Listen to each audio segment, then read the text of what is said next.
وصلنا عندك لاله مريم سماك، معالجه نفسيه. طبعا مرحبا بك مره اخرى معنا في البلاطو.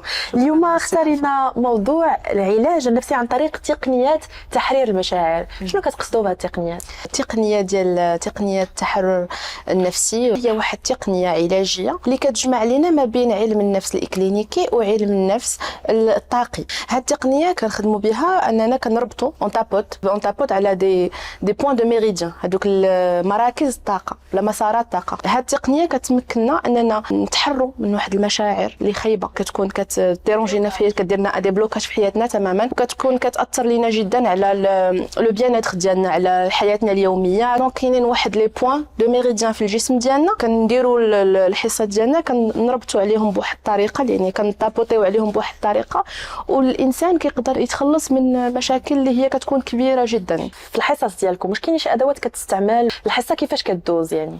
الجميل في الامر والجميل في هذه التقنيه هي انه غير مؤلمه نهائيا، يعني ما كنستعملوا حتى شي حاجه، كنستعملوا يدينا. زعما نقول لك كيفاش غدوز مثلا حصه، كيجي كيقول لي عندي مشاكل، عندي واحد لو تروماتيزم، عندي واحد المشكل في حياتي وقع ليا في هذا لاج. دونك كنعرفوا شنو هي حياته، شنو داز بها، شنو اكزاكتومون شنو وقع. من بعد كنداو الحصه العلاجيه، وكاينين واحد النقط بالضبط، يعني كاينين هنا اونتر هنا وهنا. المهم كنتبعوا لو بروسيسوس كامل.